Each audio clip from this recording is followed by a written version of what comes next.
Lovely कहती है, अम्मा जी जल्दी से सामान लगा लीजिए, अब आप हमारे साथ शहर में चल रही हो और अच्छा भी है, इस टूटे फूटे घर से तुम्हें छुटकारा मिल जाएगा। देखो ना, ये कच्चा घर कितना टूट गया है। पर थोड़ी सी बरसात हुई तो अंदर वाले कमरे में टपक टपक के पानी भर गया। मुझे तो समझ में नहीं आता है कि आप और पिताजी इस घर में कैसे रह पाते थे। मेरे तो इस घर में 2 दिन काटने भी मुश्किल हो रहे हैं। तभी पास में बैठा हुआ सुभद्रा जी का बेटा विपिन कहता है, हाँ माँ, अब तुम जल्दी से अपने कपड़े लत्ते एक बैग में रख लो और हमारे साथ शहर चलो।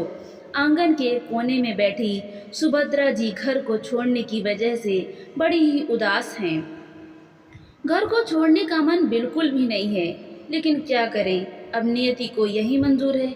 जब तक पति पत्नी का जोड़ा था तब तक तो वो गांव में अपने पति के साथ आराम से जिंदगी गुजार रही थी, लेकिन महीने भर पहले ही उनके पति उन्हें छोड़कर चले गए, जिसकी वजह से अब उन्हें बहू बेटों के साथ शहर जाना पड़ रहा है। हालांकि उनका शहर जाने का बिल्कुल भी मन नहीं है, लेकिन क्या करें, बहू बेटों के अलावा उनका कोई भी नहीं है जो उनके बुढ़ापे पर देखरेख कर सके। इसीलिए बेटे ने उनसे कहा है कि तुम हमारे साथ शहर चलो, उधर ही रहना, इधर कहाँ अकेली रहोगी। और फिर शहर से गांव इतनी दूर है कि मैं बार बार तुम्हारी देखभाल के लिए नहीं आ पाऊंगा। इससे अच्छा है कि तुम हमारे साथ ही शहर चलो और इस टूटे फूटे घर से भी तुम्हें छुटकारा मिल जाएगा। सुभद्रा जी बेटे से कहती हैं, बेटा क्या ऐसा नहीं हो सकता कि तुम हमारे इसी घर में थोड़े से पैसे लगाकर इसे ठीक करा दो। पता नहीं शहर में मेरा मन लगेगा या नहीं, पूरी जिंदगी इसी घर में रही हूँ, इस घर को छोड़कर जाने का बिल्कुल भी मन नहीं है। सुभद्रा जी का इतना कहना था कि बहू भड़कते हुए कहती है, अम्मा जी, एक तो हम तुम्हें अपने साथ शहर ले जा रहे हैं, ऊपर से तुम हमें नखरे दिखा रही हो। यह तो शुक्र करो भगवान का कि तुम्हारे बहू बेटे इतने अच्छे हैं कि तुम्हें अपने साथ शहर ले जाने के लिए तैयार हो गए, वरना आज के ज़माने में कौन कौन ऐसा करता है। बड़े ही उदास मन से सुभद्रा जी कहती हैं, बहू मैं इसी घर में ब्याह कर आई थी, इस घर से मुझे बड़ा ही मोह है।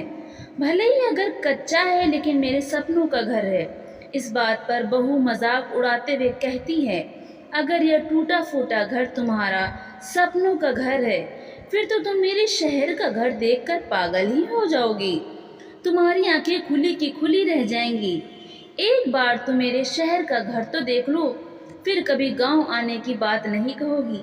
भगवान का शुक्र करो कि तुम्हें इतने अच्छे बहू बेटे मिले हैं जो तुम्हें अपने साथ शहर ले जा रहे हैं। सुभद्रा जी एक बार बेटे से फिर कहती है कि बेटा, फिर गांव की जो ज़मीन है उसका क्या होगा, कौन खेती करेगा। अरे माँ, तुम उसकी चिंता क्यों करती हो, जब तक पिताजी थे तब तक वो खेती बाड़ी कर रहे थे। तुम्हें क्या लगता है कि मैं अपनी नौकरी छोड़ करके गांव में खेती बाड़ी करने आऊँगा। साल 6 महीने में आकर के खेती को बटाई पर दे जाऊँगा, जो पैसे होंगे वो ले जाऊँगा। मैं इधर खेती करने के लिए गांव आने वाला नहीं हूँ। तभी पड़ोस की राधा काकी, जो कि आंगन में कुर्सी पर बैठी हुई थी, सब लोगों की बातें सुन रही थी, तो वो सुभद्रा जी से कहती हैं, अरे सुभद्रा, तू चिंता क्यों करती है, सच में तेरा बेटा बहू बहुत अच्छे हैं जो तुझे अपने साथ शहर ले जा रहे हैं। अब तो मुझे कोई देख ले, तुझसे ज़्यादा उम्र की हूँ, 4 बेटे हैं, सभी शहर में रहते हैं और मैं इधर अकेली रहती हूँ। कितनी बार बेटों से कहा है कि मुझे अपने साथ शहर ले चलो, तो सभी कोई ना कोई बहाना बना देते हैं। तेरी किस्मत तो भगवान ने सोने की कलम से लिखी है, जो तुझे बहू बेटा खुद से ले जा रहे हैं। सुभद्रा जी मन ही मन सोचती है कि राधा काकी सही तो कह रही है। बीच में तो उन्हें चलने फिरने में कितनी दिक्कत होने लगी थी कि वॉकर से चलती थी, लेकिन फिर भी बहू बेटी अपने साथ नहीं ले गए। अकेले जैसे तैसे अपनी ज़िंदगी काट रही हैं। कभी कभार ज़रूरत पड़ने पर कोई बेटा आ जाता है, उन्हें दिखा जाता है, दवाई दे जाता है और उनकी देखरेख के लिए एक लड़की को रख दिया है। सुभद्रा जी मन में सोचती हैं, राधा काकी सही ही तो कह रही है। मेरे बहू बेटे के पास जाने के लिए ज़्यादा नहीं सोचना चाहिए। राधा काकी की बातें सुनकर के सुभद्रा जी के मन में अपने बहू बेटे के घर जाने के लिए एक नया जोश आ जाता है और उनके मन की उदासी थोड़ी कम हो जाती है। घर को छोड़ने का बोझ जो उनके मन पर था वो भी कम हो जाता है। वो खुशी खुशी बहू बेटे के घर जाने के लिए तैयार हो जाती हैं। दूसरे दिन सुबह ट्रेन की टिकट थी। बड़े ही भारी मन से सुभद्रा जी अपने गांव के घर को छोड़ करके बहू बेटे के घर जाने के लिए ट्रेन में बैठ जाती हैं।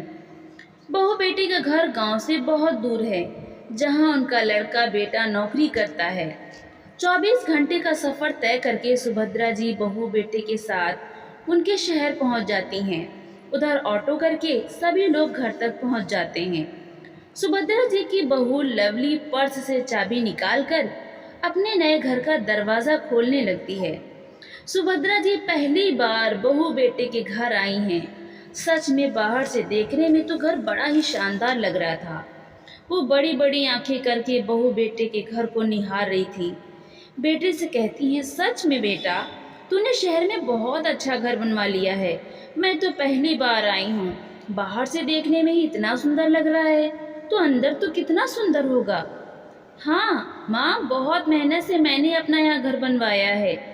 अब आप घर के अंदर चलो। सुभद्रा जी जैसे ही घर के अंदर जाने के लिए कदम बढ़ाती हैं तो लवली उन्हें टोकते हुए कहती है, माँ जी, अपनी चप्पल बाहर ही निकाल दीजिए। देख नहीं रही हो चप्पलों में कितना कीचड़ लगा हुआ है? घर के अंदर का सारा फर्श गंदा हो जाएगा। हाँ हाँ बहू, तुम सही कह रही हो। सच में मेरी चप्पल बहुत गंदी है। अपने चप्पलों को उतारकर वो दरवाजे के बाहर ही रख देती हैं। घर के अंदर जाकर बैग सोफे के ऊपर रख देती हैं। यह देखकर लवली तमतमा जाती है और कहती है, माँ जी क्या कर रही हो? देख नहीं रही हो कितने महंगे सोफे हैं, और तुमने अपना मैला कुचैला मिट्टी से सना हुआ बैग सोफे के ऊपर रख दिया। पूरा सोफा गंदा कर दिया। सुभद्रा जी झट से बैग को सोफे से उठा लेती हैं। कहती हैं, बहू फिर मुझे अपना बैग कहाँ रखना है? बहू, घर तो सच में बहुत सुंदर है। कितने सारे कमरे हैं, हॉल ही कितना बड़ा है। काश मैं तुम्हारे पिताजी के साथ भी इस घर में आई होती, तो वो भी तुम्हारे घर को देखकर बहुत खुश होते कि बेटे ने कितनी तरक्की कर ली है। इतना बड़ा घर बनवा लिया, वो तो खुशी से फूले न समाते। यह सुनकर लवली इठलाते हुए कहती है, हाँ, घर बनाने में बहुत पैसे लगते हैं और इस पर में हम दोनों के पैसे लगे हुए हैं, तब जाकर इतने अच्छे घर को बनवा पाए हैं। पर कुछ लोग तो ऐसे होते हैं कि पूरी जिंदगी टूटे फूटे घर में ही गुजार देते हैं। हमसे नहीं होता है ऐसे टूटे फूटे घर में रहना। देखो, हमने घर नहीं महल बनवाया है। सुभद्रा जी को साफ साफ समझ में आ रहा था कि बहू यह बात उन्हीं के ऊपर कह रही है, लेकिन अभी अभी वो बहू के घर में आई है। कुछ भी बहू से कहना उचित नहीं समझती हैं। वो फिर से कहती हैं, बहू मुझे अपना सामान कौन से कमरे में रखना है? तो लवली कहती है, माँ जी, ये सारे कमरे तो भरे हुए हैं। एक मेरा कमरा है, एक गेस्ट रूम है, एक में मैंने भगवान जी का मंदिर रखा हुआ है, और छोटे वाले कमरे में घर का एक्स्ट्रा सामान रखा है। अब ले देकर पीछे वाला एक कमरा बचता है, तो उसी कमरे में चलो तुम्हारा सामान रख देती हूँ। लवली सुभद्रा जी को घर के सबसे पीछे ले जाती है और एक छोटे से कमरे में उनका सामान रख देती है। 8 बाई 8 का वो एक बहुत छोटा सा कमरा था, जिसमें बहुत सारा सामान अटा पड़ा था। दरअसल अभी बहू बेटे का घर नया नया बना था, तो घर बनाने में जो भी सामान बचा था, प्रिंट के डब्बे हैं, फर्नीचर का कुछ सामान है, सब कुछ इस कमरे में था। मात्र एक पलंग बिछाने की जगह बची थी और थोड़े से निकलने भर की जगह थी। कमरे में सुभद्रा जी अपना सामान तो रख देती हैं, लेकिन उस छोटे से कमरे में उनका बड़ा ही दम घुट रहा होता है, क्योंकि अभी तक तो वो गांव के बड़े बड़े आंगन वाले घर में रह रही थी, तो उस छोटे से कमरे में उन्हें बड़ी घुटन हो रही थी। बाहर आकर बेटे से कहती हैं, बेटा, कमरा बहुत छोटा है। तुम्हारे घर में इतने सारे कमरे हैं, उन्हीं में से कोई एक कमरा मुझे दे दो। और वैसे भी वो कमरा घर के इतने पीछे है कि ना तो तुम मुझे दिखाई दोगे ना बहू। अकेले बैठे बैठे मुझे घबराहट होती है। इधर किसी भी कमरे में रहूंगी तो तुम सब मुझे आमने सामने दिखाई देते रहोगे, जिससे मेरा मन भी लगा रहेगा। तो विपिन कहता है, माँ जी, मेरा ऑफिस का काम है, 4 लोगों का घर में आना जाना होता है। कभी किसी के साथ मीटिंग हो रही है तो कभी किसी के साथ मीटिंग करनी पड़ती है। इसलिए घर में बाहर वाला कमरा तो हमने आने जाने वाले लोगों के लिए रखा है। बाकी के कमरे लवली ने तुम्हें बता ही दिए हैं कि सब भरे हुए हैं। अच्छा है कि तुम पीछे वाले कमरे में ही रहो।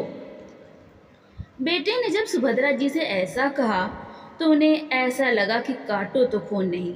कितनी उम्मीद के साथ बहू बेटे के साथ कोई शहर आई थी, क्या इसीलिए कि उन्हें परायों की तरह पीछे डाल दिया जाए? गांव से शहर इसीलिए आई थी कि गांव में अकेले उनका मन नहीं लगता था, और गांव से बहू बेटा भी उन्हें यही कहकर लाए थे कि शहर में अपने साथ रखेंगे।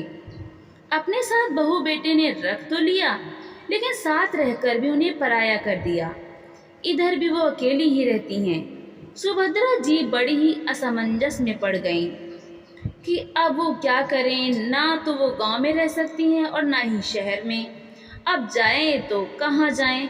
खैर, अपने मन को समझाती हैं कि बहू बेटे का ही घर है, बाद में सब कुछ ठीक हो जाएगा, या बाद में मैं समझा बुझाकर सब कुछ ठीक कर लूँगी।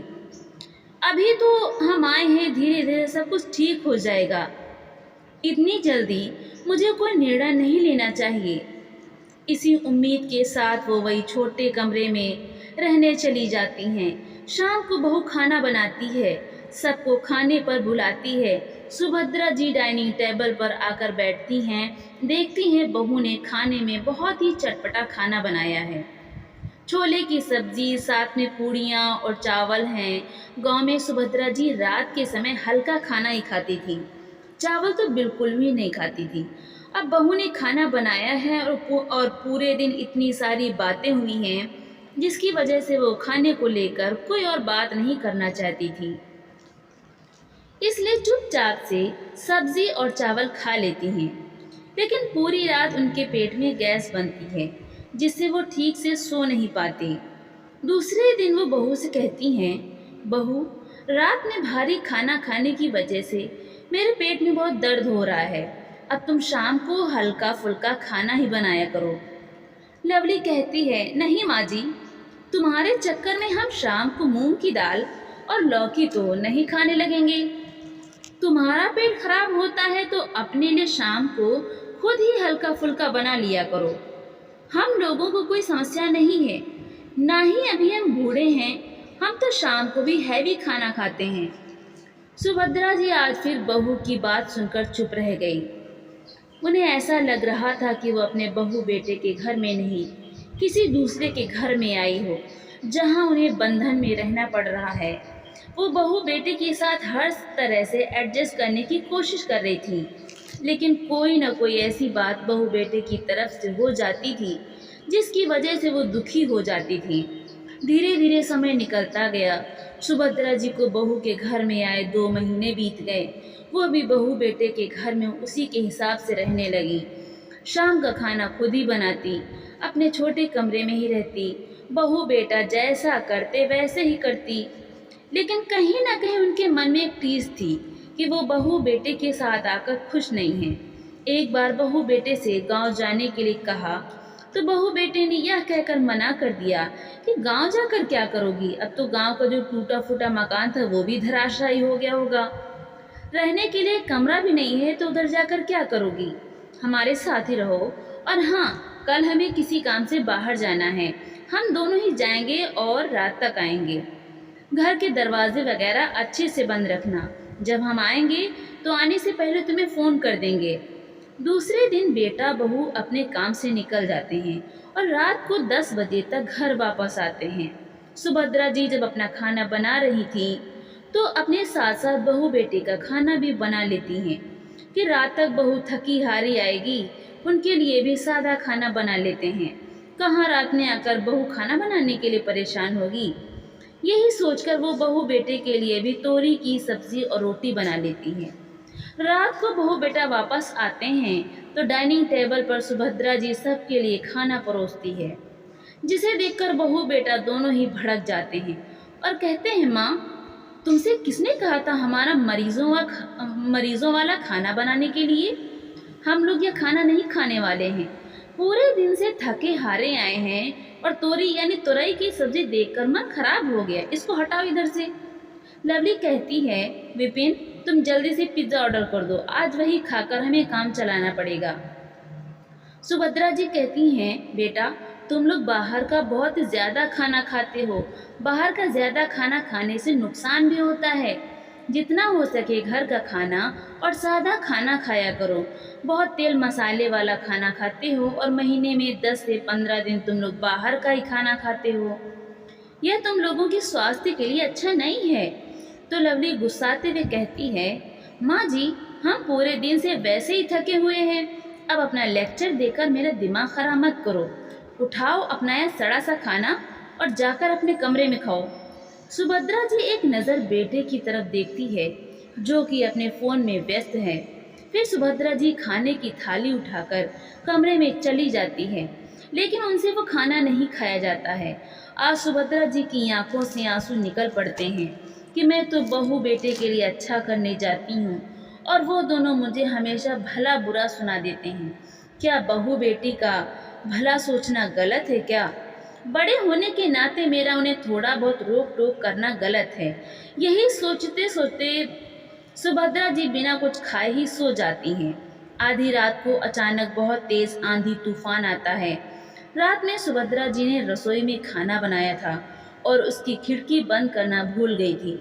तूफान की वजह से खिड़की बहुत तेज दीवार से जा टकराई और उसका कांच टूट गया। कांच के टूटने की आवाज़ सुनकर बहू बेटा दोनों ही रसोई में गए। सुभद्रा जी घबरा गईं कि इतनी तेज आवाज़ कहाँ से आई है और वो भी रसोई में आ गई। देखा तो खिड़की का कांच टूट गया था, जिसकी वजह से बेटा बहू दोनों ही भड़कते हुए कहते हैं, माँ जी तुम्हें बिल्कुल भी अक्ल नहीं है काम करने की। कितनी मेहनत करके हमने अपना यह घर बनवाया है, एक एक पैसा जोड़कर एक एक चीज़ खरीदी है और तुम्हें तो इस घर की किसी चीज़ की परवाह ही नहीं है। देखो तुम्हारी लापरवाही की वजह से किचन की इतनी महंगी खिड़की टूट गई। अब इसके कांच को लगवाने से कम 5 से 10 हज़ार रुपये खर्च हो जाएंगे, लेकिन तुम्हें तो कोई फ़र्क ही नहीं पड़ता है, क्योंकि ना तो तुम्हारे पास इतना अच्छा घर था, ना खिड़की दरवाजे, तो टूटने का डर ही ना था। आए दिन घर में कुछ न कुछ नुकसान करती रहती हो। तमतमाते हुए लवली कहती है, पता है विपिन, हफ्ते भर पहले तुम्हारी माँ ने डिनर सेट का एक बाउल तोड़ दिया था। कितना महंगा डिनर सेट खरीदा था मैंने। मैं तो तुम्हारी माँ की हरकतों से बहुत तंग आ गई। खिसियाते हुए लवली आगे कहती है, विपिन एक काम करो, तो अपनी माँ को गांव ही छोड़ आओ, या उसी घर में रहने के लायक हैं। इन्हें अच्छा घर और अच्छा खाना हजम ही नहीं होता है। ये उसी गांव के टूटे फूटे घर में रहने और बीमारी वाले खाना खाने के लायक हैं। विपिन भी आंखें तरेरते हुए कहता है, माँ कल तुम अपना सामान तैयार रखना, मैं कल ही तुम्हें गांव छोड़कर आऊँगा। माँ बहुत कोशिश की तुम्हें अपने साथ एडजस्ट करने की, लेकिन तुम तो हमारे साथ एडजस्ट हो ही नहीं पा रही हो। बिल्कुल गांव की गंवार हो, शहर में रहने की अकल ही नहीं है तुम्हें। लवली ने तुम्हारे साथ कितना एडजस्ट करने की कोशिश की, लेकिन तुम उसके साथ एडजस्ट ही नहीं कर पाई हो। अब तुम्हारे लिए यही अच्छा होगा कि तुम गांव में जाकर ही रहो। सुभद्रा जी कहती हैं, बेटा अब मैं गांव में जाकर कैसे रहूंगी? गांव का घर छोड़े हुए इतने महीने हो गए हैं। अगर तुम मुझे गांव में छोड़ना ही चाहते हो तो कम से कम एक पक्का कमरा तो बनवा दो, जहां मैं बरसात के समय आराम से रह सकूं। तो लवली चिल्लाते हुए कहती है, माँ जी तुम्हें शर्म नहीं आती है कहते हुए? अभी हमने अपना इतना महंगा घर बनवाया है, इतने सारे पैसे खर्च किए हैं, पूरी तरह से ईएमआई भी नहीं चुका पाए हैं, और तुम्हें गांव में कमरा बनवाने की पड़ी है। हमारे पास गांव में कमरा बनवाने के लिए एक पैसा भी नहीं है। मेरे पास पैसों का पेड़ नहीं लगा है जो तुम्हारे ऊपर इतने पैसे खर्च करते रहें। जैसा है वैसे में जाकर रहो।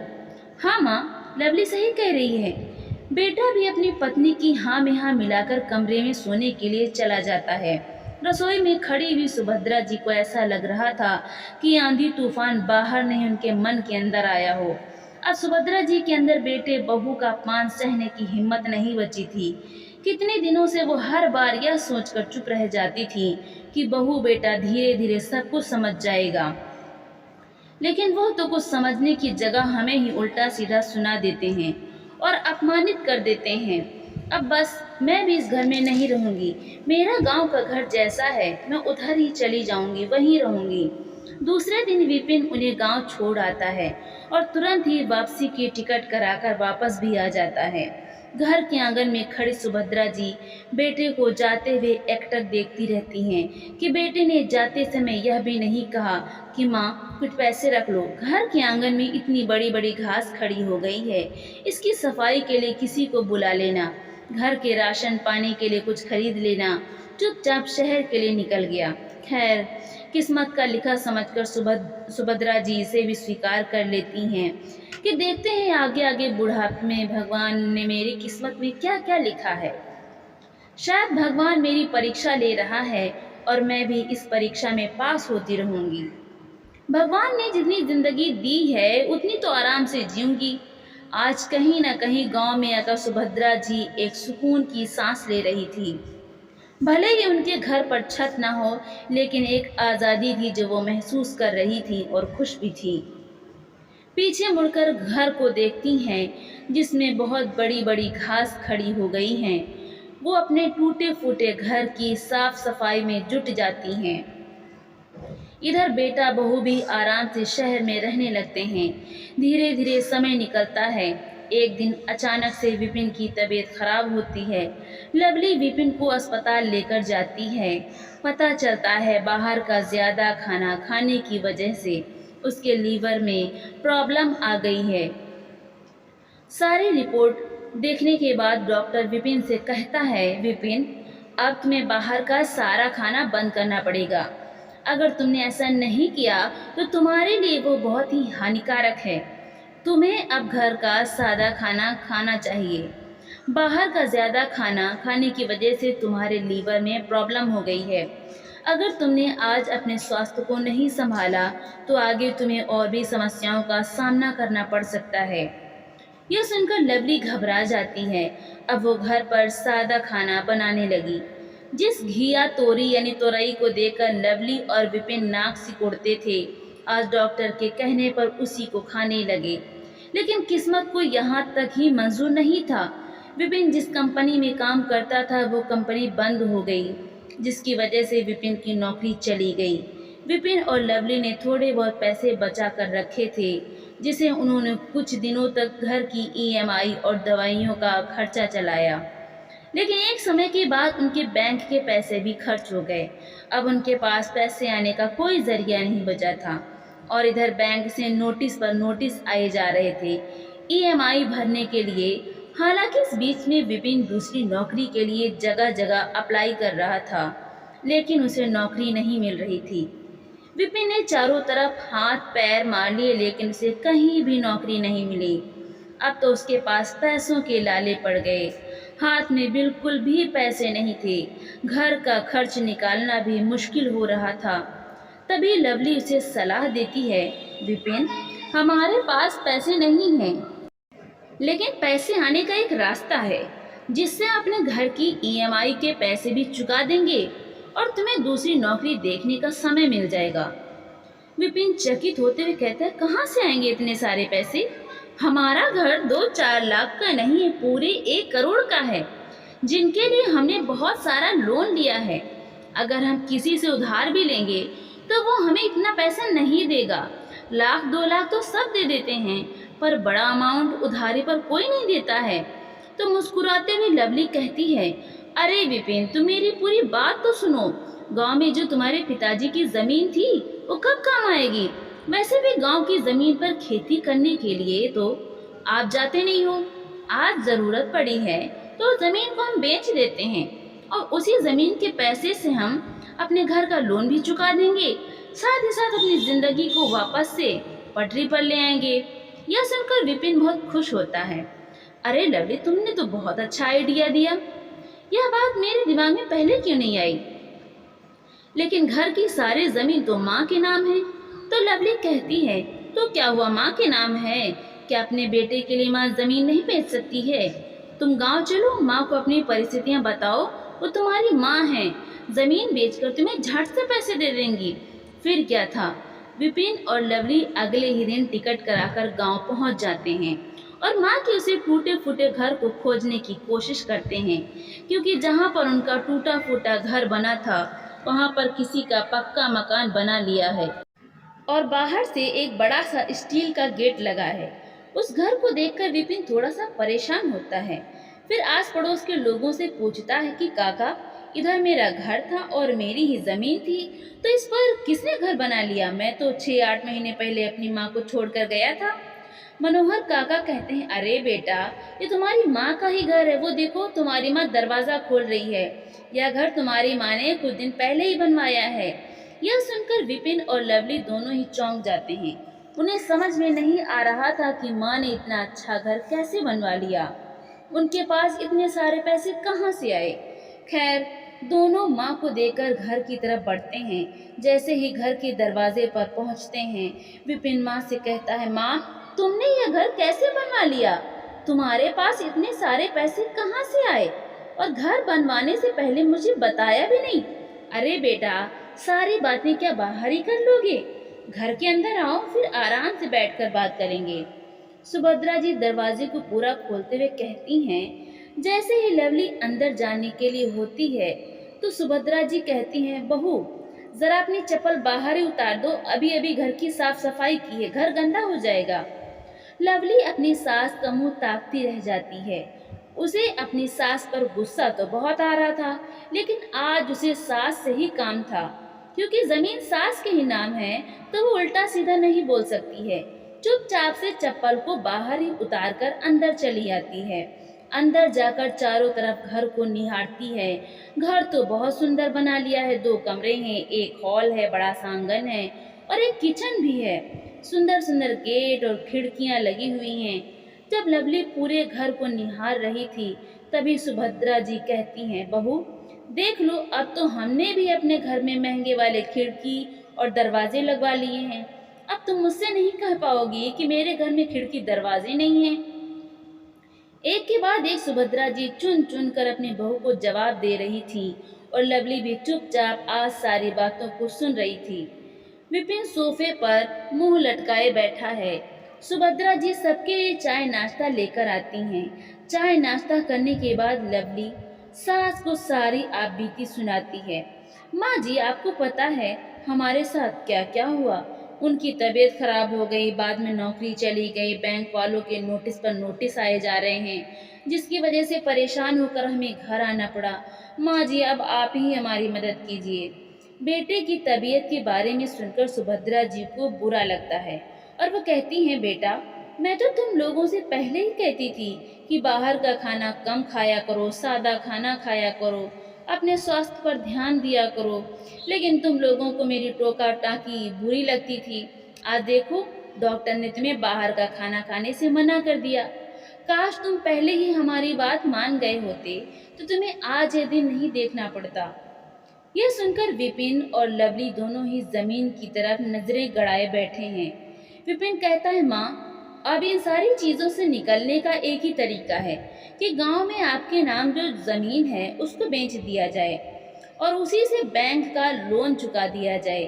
जब हमारे हाथ में पैसे रहेंगे तो हमें भी दूसरी जॉब ढूंढने के लिए समय मिल जाएगा, आराम से खर्चे निकल जाएंगे।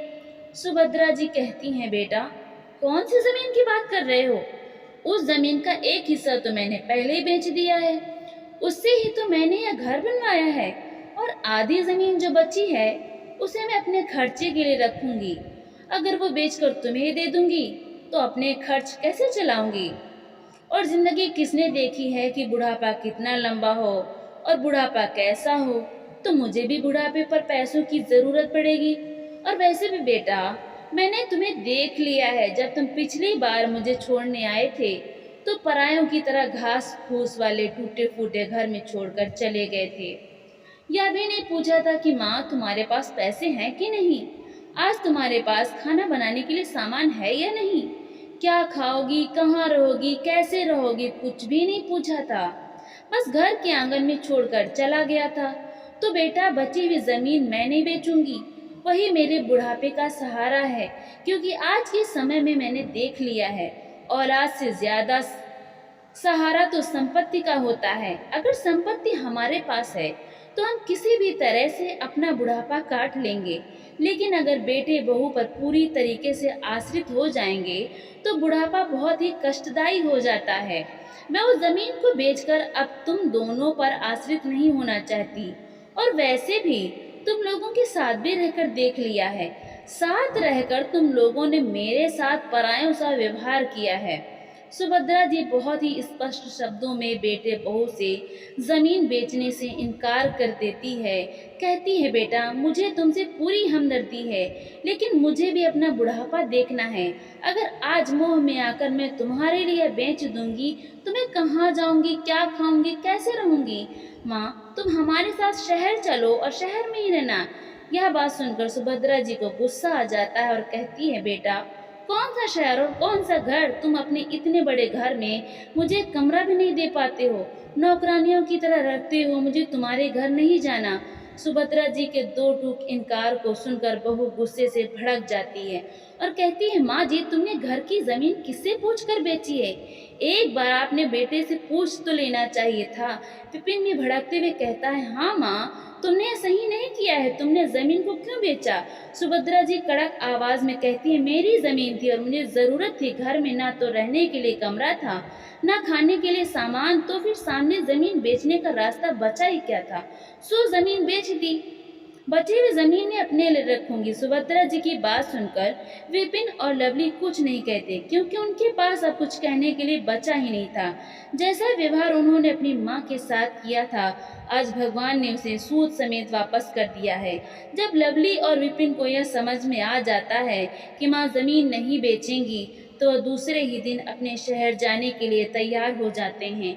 जब वो जाने लगते हैं तो सुभद्रा जी अपने बेटे के हाथ में 2 लाख रखते हुए कहती हैं, बेटा इन पैसों से तुम अपना इलाज करा लेना, क्योंकि माँ का दिल अपने बेटे को कभी भी दुखी होते हुए नहीं देख सकता है।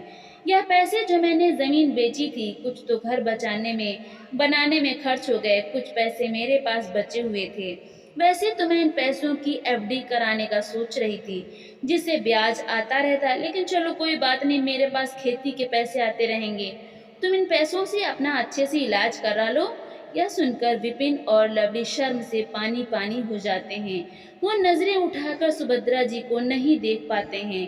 उन्हें अपनी गलती का एहसास हो रहा था कि उन्होंने माँ के साथ कितना गलत व्यवहार किया था, अपने घर ले जाकर कितना बड़ा अपमान किया, गांव में अकेला छोड़ गए, कभी माँ से यह नहीं पूछा कि तुम्हारे पास पैसे हैं या नहीं, लेकिन आज जरूरत पड़ने पर माँ ने पूरे 2 लाख रुपए उनके हाथ में दे दिए। आज विपिन की आंखों में आंसू आ जाते हैं और वह माँ से माफी मांगने लगता है।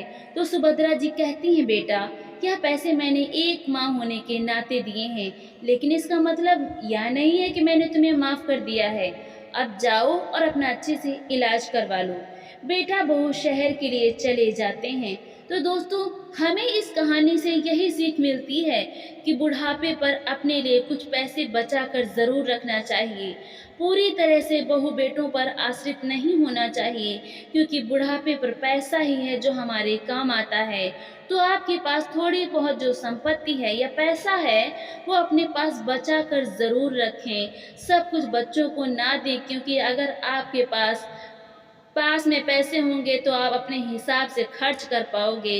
बुढ़ापे पर तमाम तरह की बीमारियां होती हैं, और बुढ़ापा किसने देखा है कि कितना लंबा है और आगे जाकर क्या जरूरत पड़ने वाली है।